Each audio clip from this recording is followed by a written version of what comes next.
भगवान सभी का पालन पोषण करते हैं। लेकिन जब मनुष्यों को भगवान बुद्धि दिए है, he has given us some intelligence that we can do some higher thinking, तो हम लोग क्या सोच रहे हैं? आहार निद्रा भय मैथुन। जिसको भगवान प्रोवाइड कर रहे हैं वो निर्भय है। जो हम लोग सोच के बैठे कि हम लोग अपने आप को प्रोवाइड कर रहे हैं, तो हम लोग भयभीत है, वी आर फियरफुल। तो बताया गया है कि भगवान का जो प्रेम भक्ति है, जो प्योर डिवोशनल सर्विस है, उसका सबसे पहला चिन्ह होता है रिलीफ फ्रॉम मटेरियल डिस्ट्रेस। तो ये भक्ति रसामृत सिंधु नामक ग्रंथ है, नेक्टर ऑफ डिवोशन, भक्ति का जो सारांश सार है। जो आप पूजा पाठ करते हैं, हम लोग सनातन धर्म में जो पूजा पाठ करते हैं, जो उसका एसेंस है। जैसे दूध होता है, दूध का एसेंस क्या होता है? घी होता है। दूध को तपने से दही बनता है, दही को मथने से मक्खन निकलता है, मक्खन को तपने से तो घी बनता है। तो पवित्र भक्ति ऐसे धर्म का एसेंस है। धर्म केवल पाप धोने के लिए नहीं किया जाता है। धर्म का लक्ष्य है भगवत प्रेम हो जाए। तो यहां पे बताया है नेक्टर ऑफ डिवोशन में पवित्र भक्ति के बारे में बताया, तो हम लोग उससे कुछ चर्चा करेंगे। रूप गोस्वामी करके बहुत बड़े आचार्य हैं वैष्णव हमारे परंपरा में। सद गोस्वामी जो श्री चैतन्य महाप्रभु के डायरेक्ट डिसाइपल्स थे, तो श्री चैतन्य महाप्रभु के आज्ञा पर वे भक्ति का सारांश की प्रस्तुति की है। तो हम लोग उस पर चर्चा करेंगे। तो पहले हम लोग थोड़ा से जय राधा माधव भगवान को ये स्मरण करते हैं। जय राधा माधव कुंज बिहारी,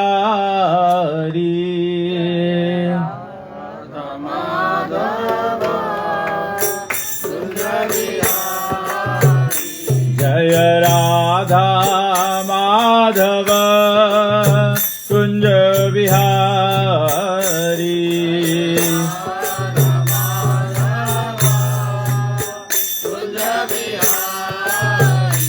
जय गोपी जन वल्लभ गिरिवरधारी,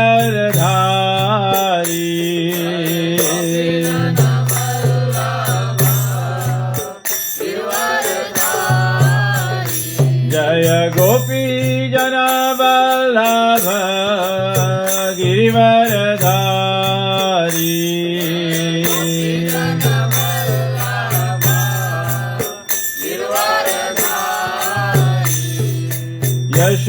यशोदानंदन ब्रज जन रंजन,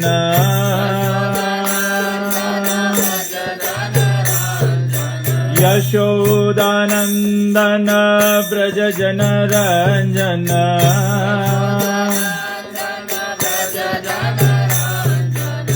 यमुना तीरा वनचारी,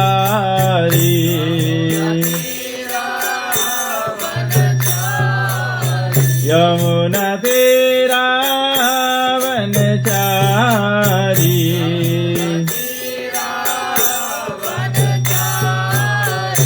जय राधा माधव कुंज बिहारी,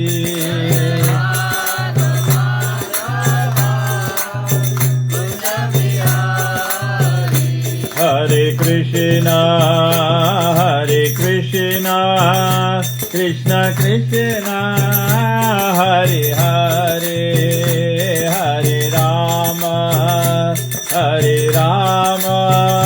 राम राम हरे हरे, हरे कृष्ण कृष्ण हरे हरे, हरे राम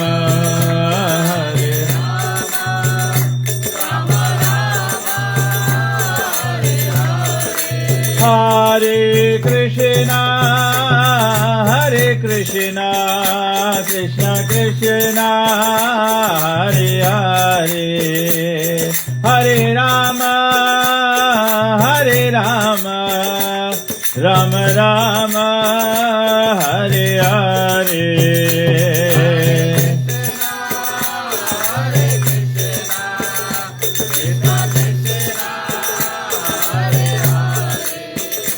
Hare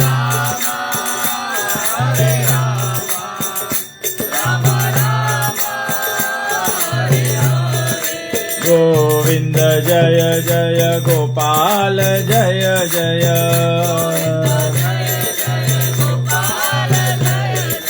गोविंद जय जय गोपाल जय जय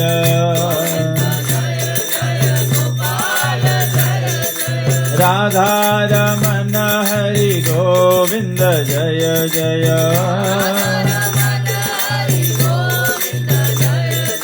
राधा रमण हरि गोविंद जय जय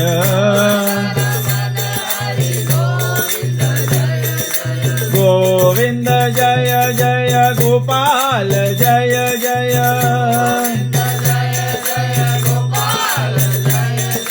गोविंद जय जय गोपाल जय जय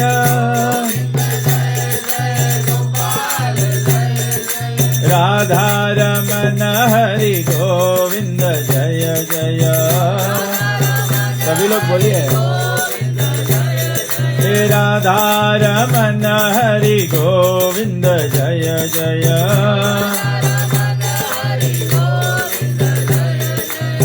गोविंद जय जय गोपाल जय जय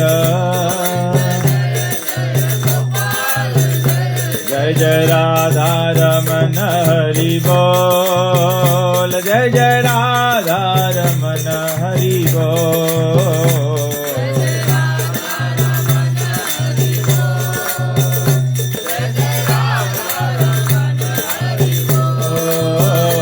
जय जय राधा रमण हरि बोल जय जय राधा रमण हरि बोल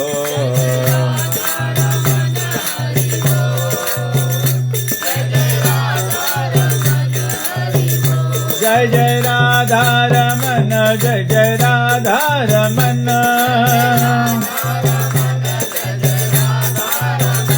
जय जय राधा रमण जय जय राधा रमण जय जय राधा रमण हरि बोल जय जय राधा रमण हरि बोल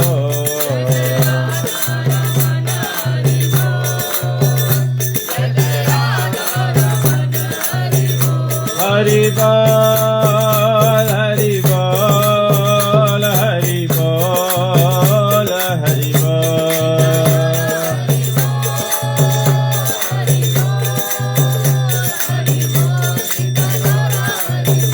जय जय प्रभुपाद प्रभुपाद प्रभुपाद प्रभुपाद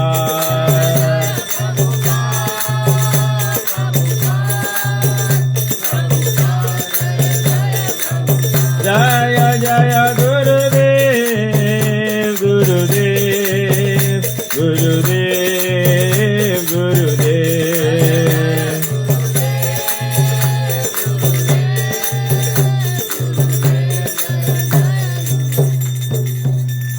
जय शिल प्रभुपाद की जय ग्रंथराज श्रीमद् भागवत महापुराण की जय श्री श्री राधा कृष्ण भगवान की जय श्री श्री जशोदा दामोदर की जय आनंद कोटि वैष्णव वृंद की जय निताय गो प्रेमानंद हरि बोल ओम अज्ञानतिमिरन्धस्य ज्ञानञ्जनशलाकया चक्षुरुन्मिलितं येन तस्मै श्रीगुरवे नमः श्रीचैतन्यमनोभीष्टं स्थापितं येन भूतले स्वयं रूप कदा मह्यं ददाति स्वपदान्तिकं वन्देऽहं श्रीगुरु श्रीयुतपदकमलं श्रीगुरुन् वैष्णवंश श्रीरूपं साग्रजातं सहगण रघुनाथान्वितं तं सजीवं साद्वैतं सावधूतं परिजनसहितं श्रीकृष्ण चैतन्यदेवं श्रीराधा कृष्णपादं सहगण ललिता श्रीविशाखान्वितं च हे कृष्ण करुणा सिन्धु दीनबन्धु जगत्पते गोपेश गोपिकान्त राधा कान्त नमस्तुते तप्त कंचन गौरंगी राधे वृंदावनेश्वरी वृषभानुसुते देवी प्रणमामि हरिप्रिये वंशाकल्पतरुभ्यश्च कृपा सिन्धुभ्येव च पतितानं पावनेभ्यो वैष्णवेभ्यो नमो नमः नमः ॐ विष्णुपादाय कृष्ण प्रस्थाय भूतले श्रीमते भक्ति वेदांत स्वामिनिति नामिने नमस्ते सरस्वती देवे गौरवाणी प्रचारिणे निर्विशेष शून्यवादी पाश्चादेशतारिणे जय श्री कृष्ण चैतन्य प्रभु नित्यानंद श्री अद्वैत गदाधर श्रीवासदि गौर भक्त वृंदा हरे कृष्ण कृष्ण कृष्ण हरे हरे हरे राम राम राम हरे हरे। सभी लोग हमारे बाद में बोले ओम नमो भगवते वासुदेवाय ओम नमो भगवते वासुदेवाय ओम नमो भगवते वासुदेवाय।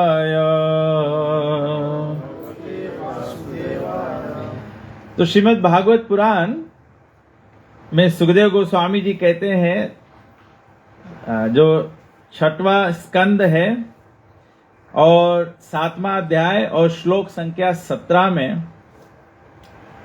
सुखदेव गोस्वामी अजामिल की कथा बताते हैं कि किस प्रकार से अजामिल जीवन के शुरुआत में एक बहुत ही निपुण ब्राह्मण थे। He was a fine brahmana in his young life और ड्यूटीफुल थे। ड्यूटीफुल नॉट ब्यूटीफुल, ड्यूटीफुल मतलब अपने कर्तव्यों को समझते थे और अपने कर्तव्यों के आधार पर जीवन निर्वाह करते थे। ये बहुत बहुत इंपॉर्टेंट है। अभी के समय विशेष करके कलयुग में हम लोग देखते हैं कि लोग अपना जो कर्तव्य है उस पर अपना जीवन निर्वाह नहीं कर पाते हैं। जैसे बच्चों का कर्तव्य होता है माता पिता की सेवा करना, माता पिता का कर्तव्य होता है बच्चों को भली भांति शिक्षित करना। लेकिन हम लोग देखते हैं कि जो पेरेंट्स हैं वे अपने बच्चों को शिक्षित करने में फेल हो रहे हैं। हम लोग सोचते हैं बच्चों को केवल यूनिवर्सिटी पढ़ा दिया, डिग्री करा दिया, मास्टर्स करा दिया, ये हमारा ड्यूटी हो गया। लेकिन संसार का कोई भी ज्ञान शिक्षा अपने बच्चों को आप दोगे तो वो क्या होगा कि मृत्यु के समय सब छिन जाएगा, सब छिन जाएगा, कुछ बचेगा नहीं। दूसरा जन्म प्राप्त करेंगे, फिर काखा गा सीखना पड़ेगा, A for apple, B for ball सीखना पड़ेगा। कर्तव्य तब पूरा होता है जब हम माता पिता अपने बच्चों को आध्यात्मिक शिक्षा देते हैं। आध्यात्मिक शिक्षा मतलब संसार की शिक्षा हम लोग क्यों देते हैं बच्चों को कि बच्चे हमारे अच्छा कमा सके और सुखी जीवन व्यतीत कर सके। आध्यात्मिक शिक्षा की क्या आवश्यकता है? क्योंकि जब बच्चे आध्यात्मिकता के बारे में जानेंगे, आध्यात्मिक शिक्षा उनको प्राप्त होगा तो वो आध्यात्मिक जीवन का लक्ष्य प्राप्त कर पाएंगे। मटेरियल एजुकेशन से क्या होगा? पैसा बनेगा, घर द्वार बनेगा, लेकिन क्या मृत्यु को टाला जा सकेगा? Can you defer death by money, by wealth, by material education? यमदूत आके सामने खड़ा हो जाए, यमराज आ जाए लेने के लिए, भाई नहीं मेरे पास PhD है, you can't take me, can we do that? लेकिन अगर किसी के पास आध्यात्मिकता, स्पिरिचुअल नॉलेज रहे तो मृत्यु अगर सामने आ जाए तो स्पिरिचुअलिस्ट क्या बोलेगा? स्पिरिचुअलिस्ट बोलेगा I am ready to transcend this world to the spiritual world. इसीलिए स्पिरिचुअल नॉलेज जो है वो देना वो बहुत बड़ा ड्यूटी है। वो गुरु का ड्यूटी है, पेरेंट्स का ड्यूटी है। और हम लोग सनातन धर्म में शिक्षा प्राप्त करते हैं कि माता पिता जो होते हैं वो प्रथम गुरु होते हैं। प्रथम गुरु मतलब the first spiritual knowledge we learn from the parents. What is the first spiritual knowledge? Krishna is the supreme personality of Godhead। इस पर मुझे याद आता है, मुझे आप लोग शायद फेसबुक पे देखे होंगे या अभी एक बहुत बड़ा ये वेरी स्ट्रोंग हिंदूज जो होते हैं, तो what is happening is some Christian organisation जो है वो सब पाठशाला में जाते हैं, जैसे हमारे हरे कृष्णा के भक्त पाठशालाओं में जाते हैं, they teaching talking to students about higher education that is beyond the body. तो इस प्रकार से कुछ क्रिश्चियन ऑर्गेनाइजेशन है, फॉरेन क्रिश्चियन ऑर्गेनाइजेशन आए हैं, वे सब स्कूल में जा रहे हैं, और एक फेसबुक पर एक वीडियो, मेरे ख्याल से टिकटॉक है कि रील है क्या है, वो सर्कुलेट हो रहा है, और कोई some concerned Hindus they send me this video today कि स्कूल में जाके, भारतीय पाठशालाओं में जाके बच्चों को बताया जा रहा है कि हमारे सनातन धर्म में अनेक भगवान हैं और सनातन धर्म में पाप पुण्य की चर्चा है। ऐसे तो पाप पुण्य सब धर्म में बताया जाता है, लेकिन सभी धर्म में पाप पुण्य केवल एक जीवन की बात है, लेकिन सनातन धर्म में कर्म का चर्चा है कि जैसा पाप कर्म करेंगे दूसरा जन्म लेके उसको ऐसे पूरा करना पड़ता है। मृत्यु के बाद में जो हम लोग श्राद्ध कार्य करते हैं, दसगात क्रिया करते हैं, तेरहवीं करते हैं, छमाई करते हैं, सलीना करते हैं, या पितृपक्ष करते हैं, या सालाना कार्य कुछ ऐसा कुछ करते हैं, डेथ एनिवर्सरी करते हैं, ये किस पर निर्धारित है? ये कर्म के नियम पर निर्धारित है, क्योंकि जैसा कर्म करोगे वैसा गति होगा, और जो निचले गति में फंस जाओगे तो पुत्र श्राद्ध के माध्यम से अपने पितरों को उद्धार करने का प्रयास करते हैं। तो भारतीयों में, सनातन धर्म में शिक्षा है। तो ये जो क्रिश्चियन ऑर्गेनाइजेशन है स्कूल में जाके हमारे भारतीय बच्चों को बतलाना चाहता है कि एक्चुअली भगवान हमको प्रेम करते हैं, और इसीलिए भगवान ने अपने एक चुने हुए पुत्र को हमारे लिए बलिदान किया है कि अगर केवल हम यीशु मसीह में अपना श्रद्धा स्थापित कर दे, हमारे सारा पाप जो है वो धुल जाएगा और हम शाश्वत जीवन की प्राप्ति करेंगे। ये तो टीचिंग आप लोग सब लोग जानते हैं, लेकिन some Hindus are very concerned, they are saying we should stop this, we should not allow this kind of education into Hindu school. मैंने बोला आपको क्या तकलीफ है? आप खुद ही अपने धर्म को समझते नहीं हो, खुद पालन नहीं कर पा रहे हो। अगर कोई दूसरा अपना प्रोडक्ट मार्केट कर रहा है तो तुम उसके मार्केटिंग को क्यों रोक रहे हो? अपना खुद का मार्केटिंग करो। मैं बोला वो स्कूल में जा रहे हैं, आप में से कौन स्कूल में जाता है? वो बतला रहा है कि केवल एक भगवान है, भारतीयों में, हिंदू धर्म में अनेक भगवान हैं। आप बोल रहे हैं हमारे धर्म का खंडन कर रहा है, ये कोई खंडन नहीं है। हमारे सनातन धर्म में भी बताया गया है कि केवल एक भगवान है, बचा तो देवी देवता है, मतलब भगवान के सेवक हैं।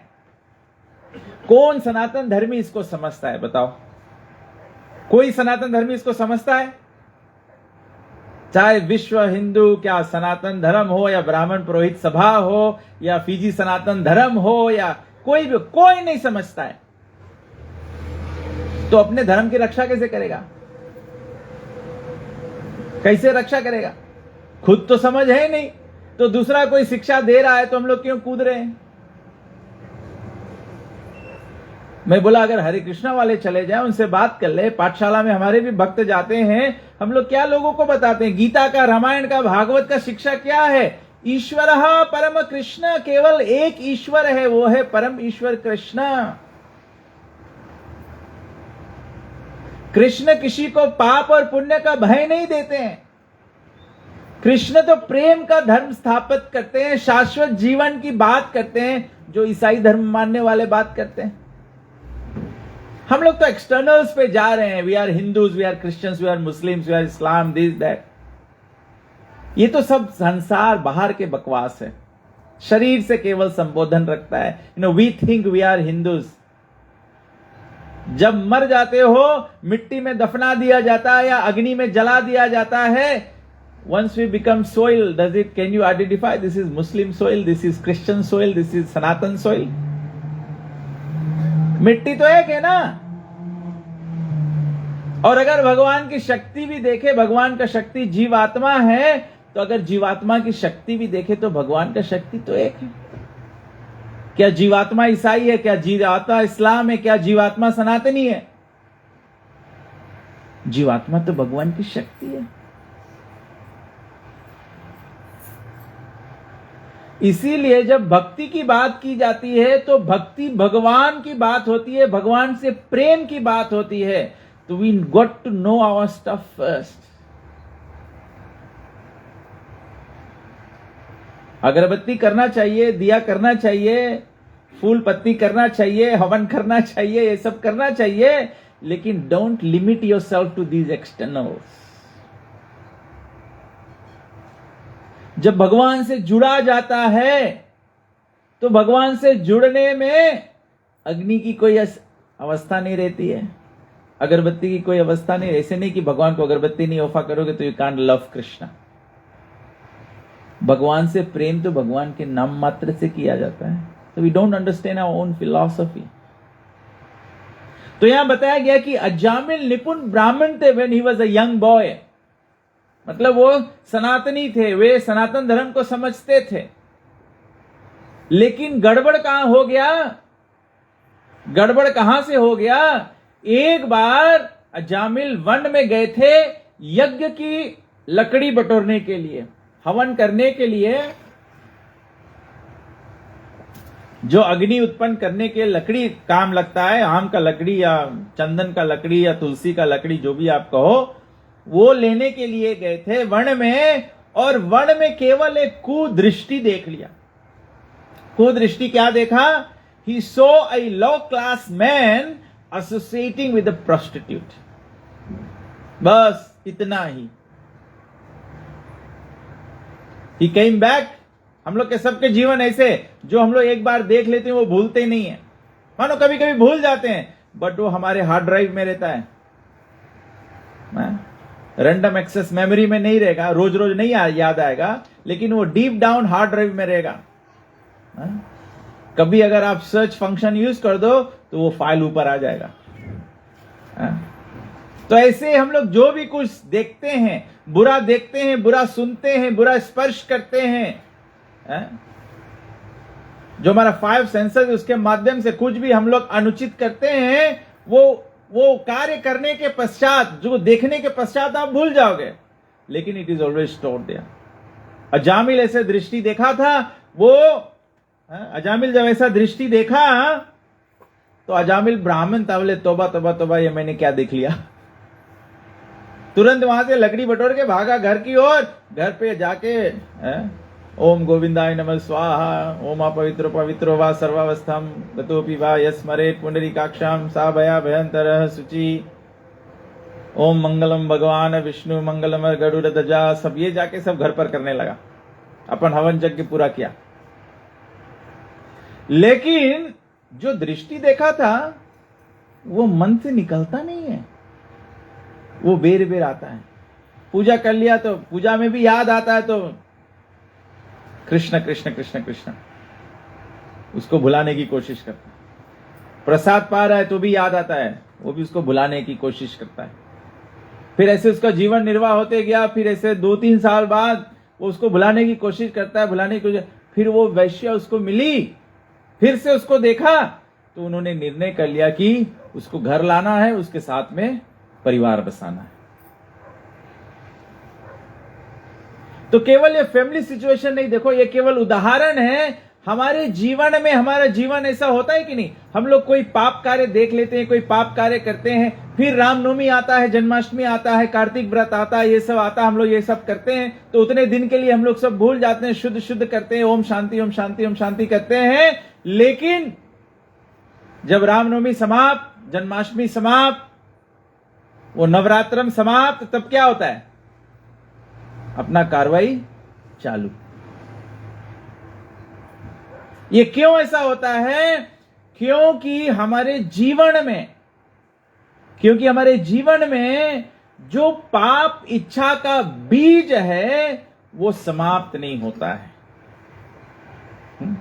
जैसे हम लोग अंगने में ग्रास काटते हैं तो यू लॉन जो लॉन है उसको मो कर दिया जाता है ना, मोविंग द लॉन, उसको घास काट दिया जाए।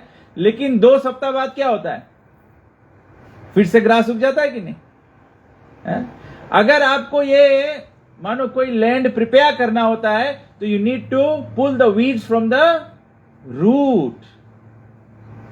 तो यहां पे बताया, अजामिल की कथा में बताया गया, नंबर 1 हम लोग सीखते हैं, no matter how good you are, just by one single act of bad association you can fall away from your good position। एक बुरा संगत के कारण से हम अपने, अजामिल का उदाहरण है कि वो ब्राह्मण अवस्था से गिर गया, लेकिन साथ साथ में अजामिल ने जो भगवान का नाम लिया था, जो भक्ति के कार्य जीवन में किए थे, उसके प्रभाव से at the time of death, when the Yamadutas came to take him, he called upon his son, whose name was Narayana, and the name of Narayana was synonymous with the name of Lord Vishnu। भगवान विष्णु को भी नारायण कहा जाता है। Just because the sound vibration was synonymous with the holy name of God, the Vishnu Dutas came to save Ajamil. They came to save Ajamil. They did not take Ajamil to Vaikuntha. They came to save him. But because he has not done pure devotional service, prema bhakti nahi kiya, he gets a second chance. Ajamil's case of second chance was in this very lifetime. So Ajamil did not die.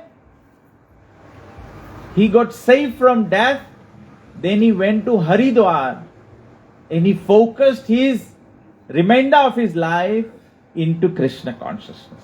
Haridwar में जाके वो अपना परिवार त्याग दिया, सब कुछ छोड़ दिया, वृद्धावस्था में केवल हरिद्वार में भगवान हरि का भजन करने लगा।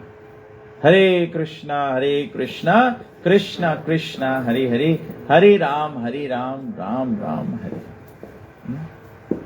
इस पर मुझे याद आता है, जैसे हम लोग महाभारत की कथा जानते हैं, महाभारत की कथा में जब महाभारत का युद्ध समाप्त हो जाता है तो कौरवों के जो पिता थे, who was the father of the Kauravas? Who was the father of the Kauravas? Dhritarashtra. Dhritarashtra बचे थे। तो when the battle finished, all the Kauravas were killed. Krishna came to Dhritarashtra and Dhritarashtra asked Lord Krishna, Krishna, why all my 100 sons are killed? Then Krishna told Dhritarashtra that 50 lifetimes before, not 50 years before, 50 lifetimes before, you were a king. You went hunting. You went to hunt a pigeon. But the pigeon ran away. He flew away. So you couldn't kill the pigeon. But angrily, what you did was you killed the 100 little pigeon babies. The father pigeon had 100 little pigeon babies, little birds. So he killed the 100 birds. So the karmic reaction was that the king will have to suffer, because when he killed the children, the father pigeon could not do anything to save them. He was in very much anxiety and anxious. He could not save. He was in great agony, great pain that all his 100 little birds were killed. So then the karmic reaction was that Dhritarashtra will have 100 sons and they will all similarly will be killed, so that Dhritarashtra feels the same pain that he gave to the pigeon father. Then Dhritarashtra asked, but why does this pain come to me after 50 lifetimes? Why not it happen in the same life? Immediately means, why did it not happen immediately? Just like we do sinful activities, do we get the reaction immediately? Just like you chop the head of a chicken, As soon as the head falls down, your head also falls down. Does it happen like that? No. So Dhritarashtra asked, why? Why did it not happen the same time? Why did it take 50 lifetimes? Krishna said, your punishment was that your 100 sons will be killed. But to achieve 100 sons, you need to have adequate punya to get 100 sons. So you didn't do enough punya in one lifetime to get 100 sons. It took you 50 lifetimes to be able to become a father of 100 sons. And therefore, in the 51st life, when you achieved 100 sons, then that karma hit back. So do you understand how karma works? It is said, the grinding mortar of the gods, even in the heavenly planets, it grinds real fine. एकदम perfect grinding करता है. जो हम लोग कर्म करेंगे, ऐसे नहीं है कि अभी पाप करोगे, मैं भी कल भुला गया तो भगवान भी भुला गए, यमदूत भी भुला गए, सब लोग भुला गए, कुछ नहीं होने वाला है. संसार में हम लोग इग्नोरेंट है, अज्ञानी है. आप मेरे साथ गलती करोगे, चलो मैं भूल गया कि आप मेरे साथ में ऐसे किया था, इसका मतलब नहीं है कि जो दिव्यता है, जो डिवाइन लॉज ऑफ गॉड है, जो डिवाइन नेचर है, वो भी भूल गई है या वो भी भूल गया है. The record is perfect. The record is perfect. तो इसीलिए यहां पे बताया गया है कि by performing ritualistic activities, by giving money in charity, and by undergoing austerity, one can temporarily become free from the reactions of sinful activities, but at the next moment he must again become engaged in sinful activities.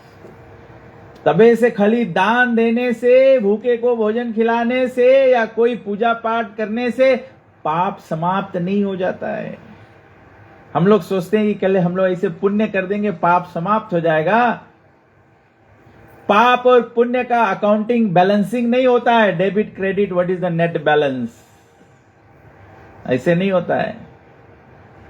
Whatever punya you do, you will get paid for it. Whatever sinful activity you do, you will have to pay for it. मैं तुम्हारा कर्जा, तुम मेरे कर्जा, इसको net of कर लो, चलो तुम मुझको दे दो, या तो मैं वो कर रहा हूं, मैं तुम्हें. Law of Karma does not work like that. So don't be mistaken. कोई बोल सकता है कि कोई व्यक्ति इतना अच्छा काम करता है, धृतराष्ट्र की अवस्था है, 50 लाइफ टाइम अच्छा काम करना पड़ेगा. Dhritarashtra was a king. 50 lifetimes he did not suffer. For such a grievous act he had performed, he did not suffer. But in the 51st lifetime, he had to pay the full price of everything. तो अगर हम लोग सोचते हैं, हम लोग सनातन धर्म में ज्यादा यही सोचते हैं कि कुछ पुण्य करेंगे तो पाप कट जाएगा, पुण्य से गुड रिजल्ट्स आएगा, पाप का तो पेमेंट करना पड़ेगा, पाप का तो पेमेंट करना पड़ेगा. इसीलिए लोग कभी कभी गलत सोचते हैं. हमारा ग्रंथ बताता है, our scriptures do tell us what is sinful and what is punya, what is good activities, what is bad activities. Why do we need to tell everyone this? Why do the scriptures shed light on this? Because if you don't understand, then you will continue to do wrong things. Therefore you are going to continue to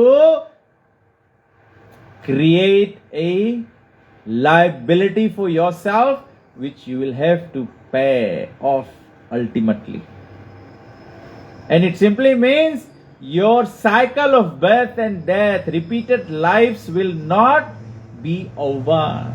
Reincarnation over नहीं होगा. ऐसे नहीं कि reincarnation खाली Hindu philosophy है. Reincarnation is reality. If life was only meant to be one, ask a very simple question. अगर जीवन केवल एक ही है तो एक सरल क्वेश्चन पूछो. भगवान जब हम लोग को जीवन देते हैं तो भगवान कहा कोई के कंगाल जन्म देवे, कहा कोई के धनवान जन्म देवे. Are we going to say God is unfair? भगवान द्विअक्षी करते हैं. एक बच्चा धनवान परिवार में जन्म लेता है, एक बच्चा ऐसा परिवार में जन्म लेता है जहां पे खाने के लिए भी नहीं है. सोमालिया में भगवान क्यों लोगों को इतना तकलीफ? भगवान क्या द्विअक्षी कर रहे हैं? भगवान तो सभी के पिता है, सबको एक जैसा देखते हैं. ये तो केवल हमारा और आपका कर्म है, जो पाप और पुण्य हम लोग किया है उसके कारण से.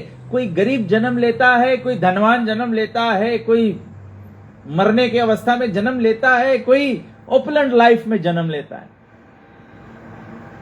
ये बेगज आया कहां से? It comes from your previous life. अगर एक ही लाइफ टाइम है, ये अंडरस्टैंडिंग को, ये कॉन्सेप्ट को ब्रेक किया जा सकता है. अगर हम लोग बोलेंगे केवल एक ही लाइफ है, we all came from the kingdom of God and we all will go back to the kingdom of God. That means when we came from the kingdom of God, somebody is born in a poor family and somebody is born in a rich family, so that discrimination began in the kingdom of God. That discrimination began from God himself. Are we claiming that? क्या हम लोग बोलते हैं भगवान ही द्विअक्षी कर रहे हैं? भगवान तो कहते हैं मैं समदर्शी हूं. I am impartial to everyone. You believe in God, you don't believe in God, you are a devotee, you are not a devotee, that's fine. Krishna is still giving you the oxygen, Krishna is still giving you life. भगवान आपको फिर भी ये जीवन दान दिए हैं. लेकिन जो एक्सेप्टेंस और रिजेक्शन जो है, ये तो हम और आपका खेल है ना. I choose to accept something, I choose to reject something.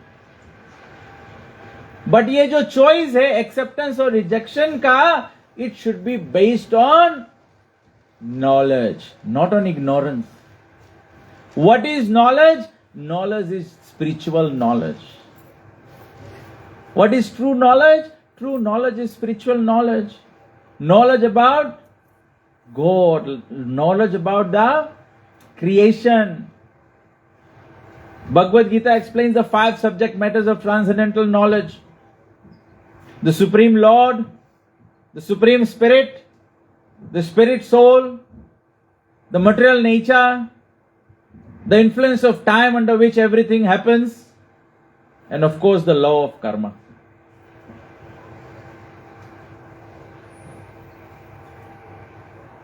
So this we need to understand.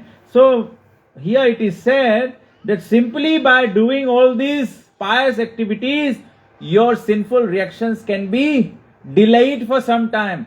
But please do understand, it will still come. You can only procrastinate something, but it will still catch up.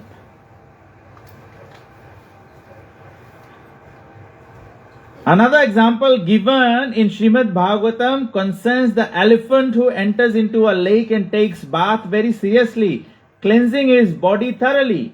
Then as soon as he comes onto the shore, he again takes some dust from the earth and throws it over his body. Similarly, a person who is not trained in Krishna consciousness, मतलब जो व्यक्ति spirituality में trained नहीं है. To become a doctor, you need to be trained. To become an accountant, you need to be trained. To become a teacher, you need to be trained. Then why is it that to become a spiritualist, you need not be trained? हम लोग सोचता है हम लोग धर्म ऐसे बस पैदा हुआ है, धर्म हम लोग के पर माफिक निकल आई. We have to be trained. What does training mean? Training means studying the text. बच्चों को ट्रेनिंग भेजते हैं स्कूल में तो क्या होता है? First you have to have admission in a school. Then you need to have a textbook. Then you have to have a teacher to teach you the textbook. Then once you have learned from the teacher the textbook, then you need to put in practice. When you put in practice, then the training is complete. Just like in workplaces, you are nominated for a training. So you need to go to a training organization or training session or whatever, which has to be accredited training. You don't just go and attend some training and say, I'm in a training. It has to be accredited training. Then there has to be a trainer. Trainer is not someone just off the road, somebody was walking on the road and entered into Holiday Inn conference room and said, I'm going to train someone. The trainer has to be accredited. Then the content, the course content should be there. Then during the training, you take notes, you do group work, you do all these things. Then when you go back to your workplace, what is required? What is required in the civil service, in training and development? When you come back to your workplace, you need to implement a work project. You need to implement the learnings. So similarly, in our spiritual life, in dharma, there needs to be a program and project implementation. Then you know that, okay, you are trained. Then you become expert in your workplace. That's how it works. So here it is giving another example of the elephant Gajendra. So the elephant goes and takes a bath in the river. It comes onto the shore, and in order to dry itself, it rolls on the shore or takes sand from the shore and throws it over himself. How are we practicing dharma? We do some little religious things. Then the following day, we are back to square one. The scriptures, the Vedas, they give a very crude example. Sometimes you may have noticed that you have some very unclean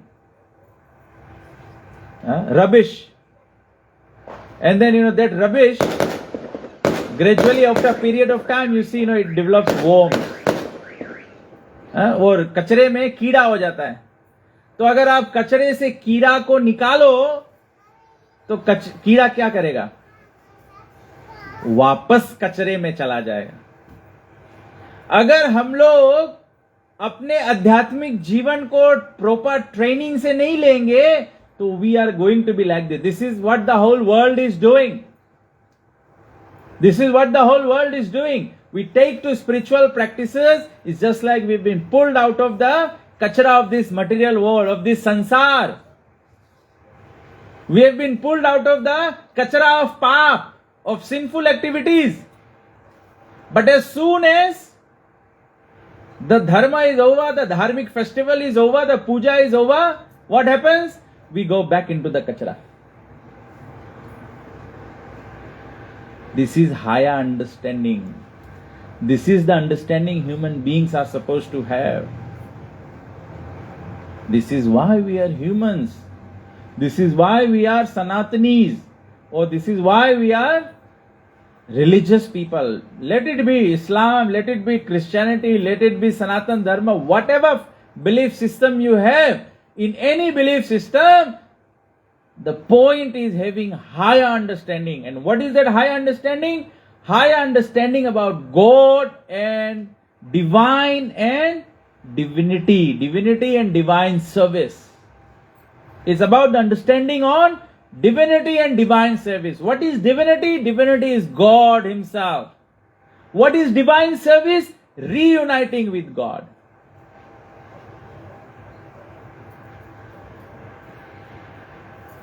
So how do we see that reunion with God? We see ourselves reuniting in service to the creation of God. That is why people do charity. This is why people feed the poor, feed the hungry, clothe the, people who need clothing, do schools, do all this charitable work people do because you are supposed to see the whole creation of Krishna, of God, is belonging to Him and actually an extension of His energy, of His Shakti. We should be able to see every other living entity as part and parcel of God. If you can see that and then engage in their service, then it can be divine service. Otherwise, it is not. So this is the subject matter of loving God. Loving God does not mean, just say, go before God and say, God, I love you. And God will say, I love you too. And that's it. Love has to be expressed. A husband might say, I love you to the wife. But you never buy a gift for your wife. The wife will say, what kind of love is this? The children will say to the parents, we love you. And the thirsty father is wanting a glass of water and the child saying, go get it yourself. What kind of love is this? The parents will say to the children, I love you. And then when the parents do wrong things, parents don't correct them. When the children do wrong things, parents don't correct them. Don't give them high understanding. Don't give them spiritual life. Then what kind of parents are you? The Vedas say, no matter how much wealth you leave to your children, no matter how good education you can leave to your children, at the time of death, everything will be lost.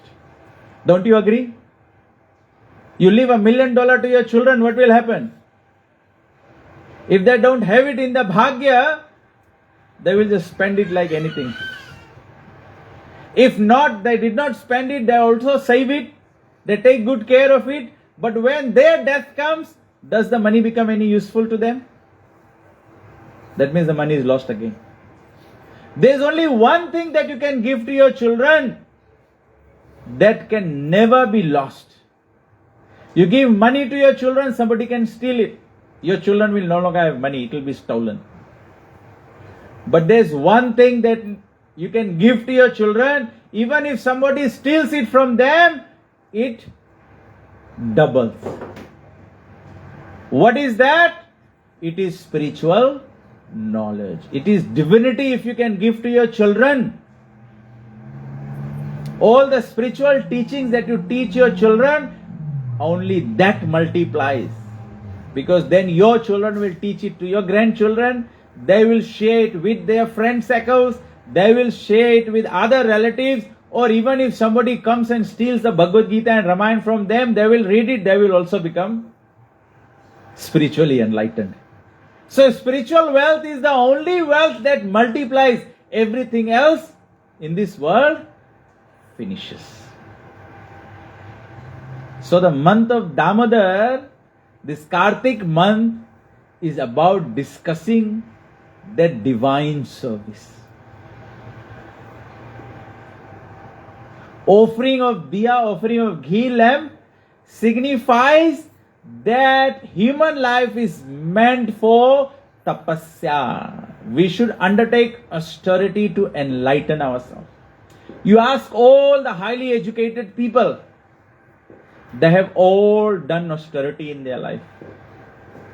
All the highly educated people, no one likes to wake up 4 a.m. in the morning. But ask these educated people, they all woke up early in the morning, they spend their time doing their revisions, studying their texts, doing their assignments, and that is why they are educated people today.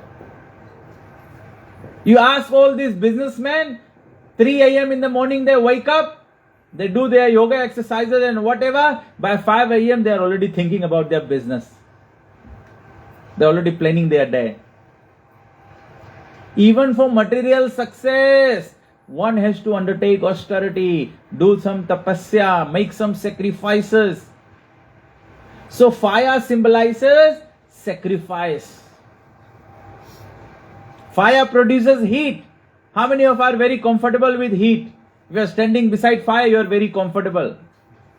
You ask the mothers when they are cooking, it's easier to buy bread at the hot bread shop than to make rotis at home. Because you have to stand by the stove, it's giving heat, the tawa is giving heat, your hands are getting heated. So tapasya means taking some austerity, making some sacrifice. So spiritual life requires sacrifice. So the nectar of devotion is saying, How do we attain the nectar of devotion? How do we attain divinity? How do we attain pure love of Godhead? One has to undertake austerity in life. And why do we want to take austerity? Why does one take austerity? Why does a mother take austerity in her life? The mother also feels like sleeping, but she wakes up. She wakes up so many times in the night. Every time the baby wets the diaper, every time the baby is hungry, crying for milk, the mother wakes up. She's taking austerity. Ask the mothers, don't you like to sleep also? Don't you like to have unbreakable sleep? Like the father, is snoring by the side. The mother has to wake up and go and do all these things. But she takes the austerity. Why? Let us hear from the mothers. Why do you take the austerity of raising your children in this way? Because of love. Huh? Why do you do it? Bhavika? Mothers? Huh? Ratinesh's mom can say, why did you take all this austerity raising your children? आपने क्यों इतना जीवन में तपस्या उठाया बच्चों को पालने के लिए? क्यों किया आपने?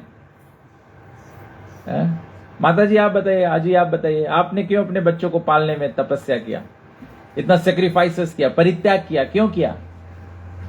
एक माता क्यों करती है ऐसे? Please don't embarrass me that mothers don't know.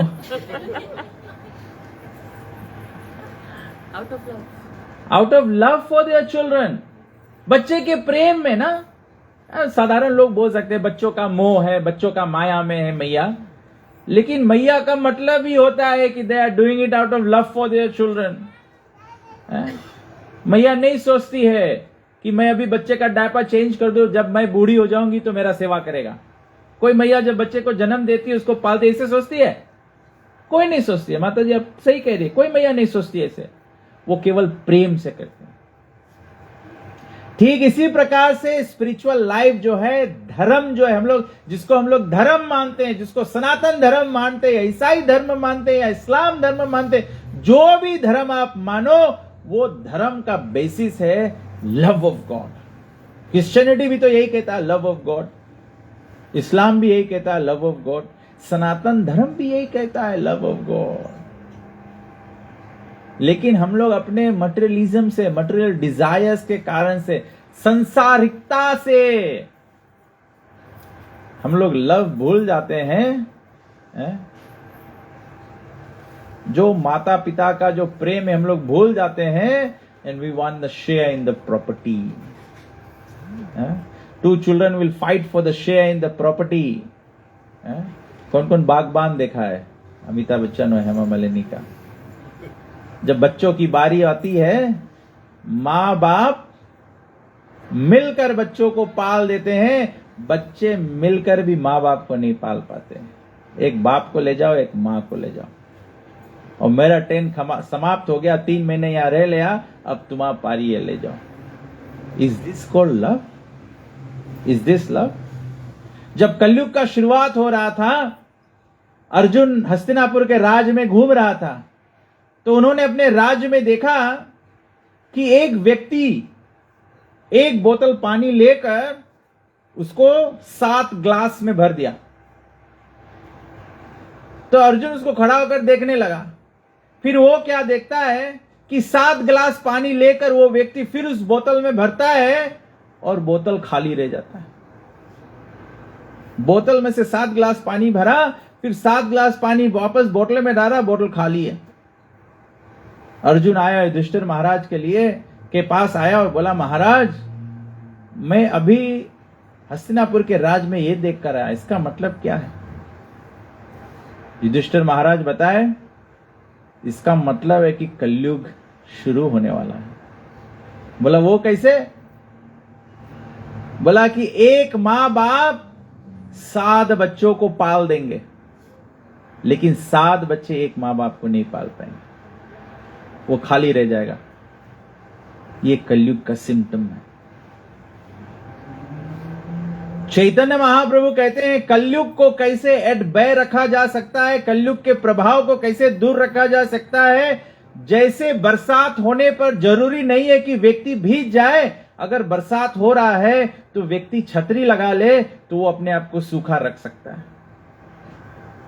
तो कलयुग में बताया गया है, कलयुग के प्रभाव से बचने के लिए केवल एकमात्र उपाय है और वो है भगवान की प्रेम भक्ति। चैतन्य महाप्रभु जो स्वयं राधा और कृष्ण सम्मिलित रूप में कलयुग के प्रारंभ में प्रकट हुए हैं, उनका प्राकट्य का लक्ष्य ही था केवल भगवत प्रेम का वितरण करना। मतलब even though people may not be qualified to the highest understanding of God had, लेकिन चैतन्य महाप्रभु भक्ति के प्रभाव से, भक्ति का प्रभाव मतलब भक्ति के माध्यम से, किसके माध्यम से?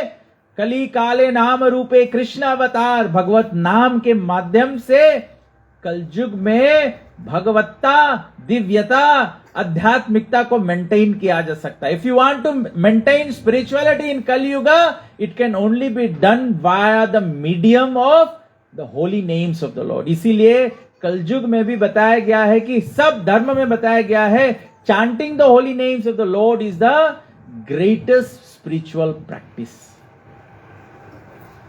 There is no practice which is equivalent to chanting the holy names of the Lord.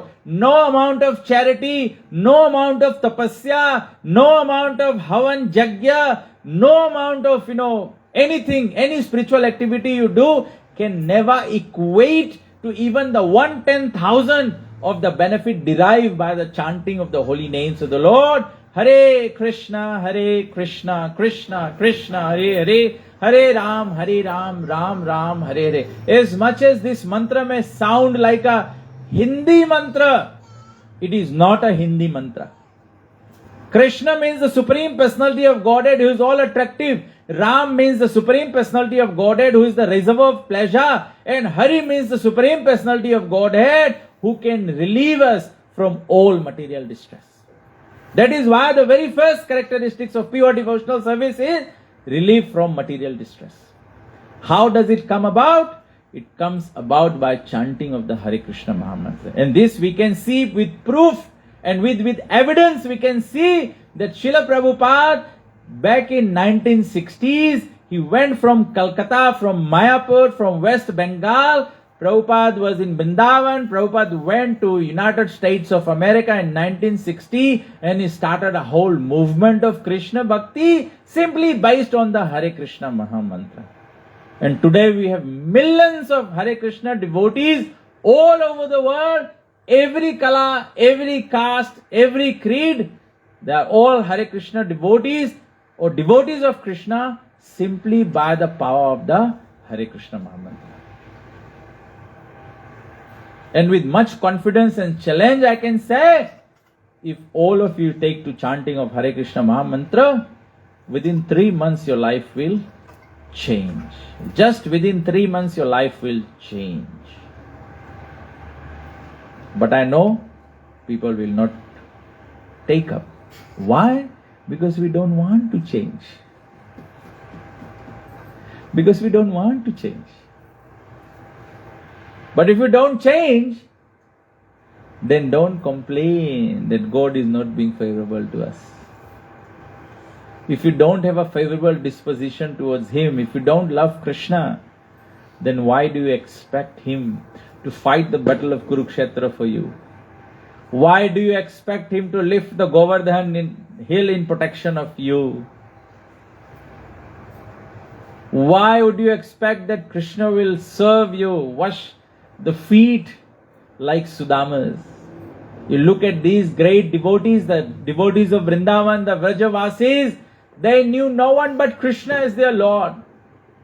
Therefore when Indra troubled them, Krishna lifted the Govardhan hill. After Diwali we will have Govardhan Puja. On Saturday, 16th of November at 4 p.m. in the Suva Hare Krishna temple we will have the Govardhan Puja. So everyone is invited. After Diwali, the next day is Govardhan Puja. It is Govardhan Puja is celebrating Krishna's protection for his devotees. Those who are unalloyed devotees of Krishna, Krishna is going to go to any extent to protect his devotees. And Govardhan Puja is the evidence of that protection. If one is unalloyed devotee like Sudama, none of us are in a situation like Sudama. There's every day there's no food in the house.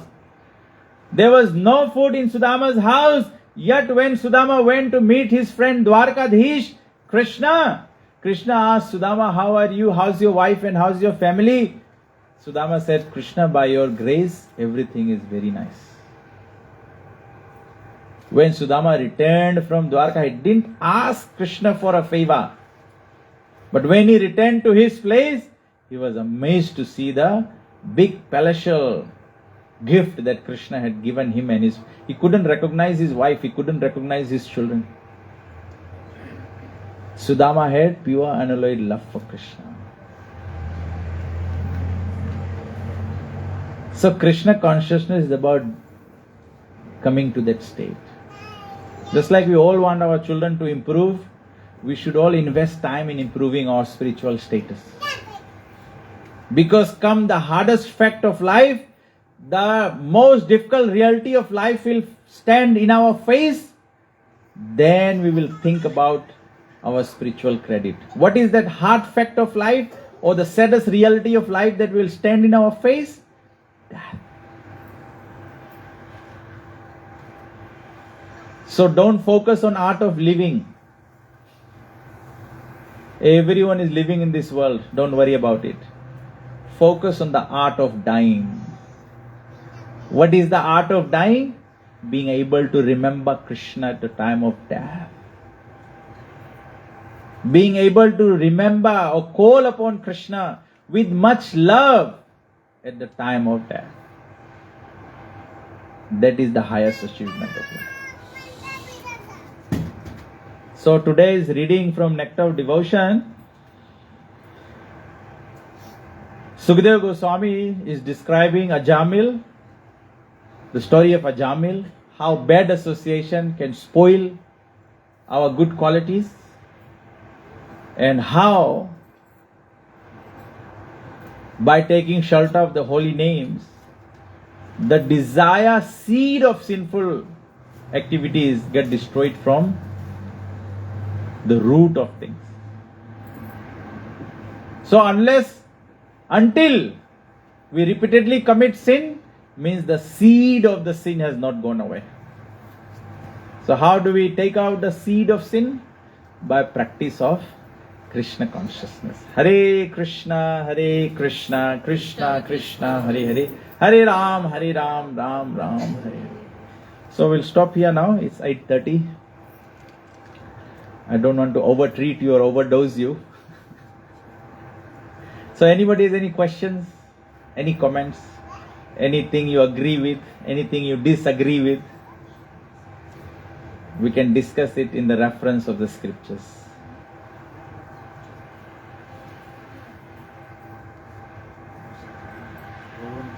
Huh? Oh, Tulsi Vivaha is on the 16th, na? Govardhan Puja is on 2nd. Sorry. Diwali is next week Friday, na? Yeah, Diwali is next week Friday. After Diwali, the next day is. Yes, my mind was on Tulsi, end of Kartik. End of Kartik is 16th of November, which is Tulsi Vivaha. So Govardhan Puja on coming Saturday. So Friday will be Diwali. Saturday, please do come down to Hare Krishna temple on Saturday from 5 p.m.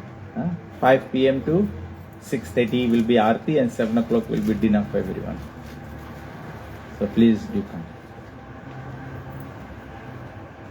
So no questions, no comments. So we do the next part of the program.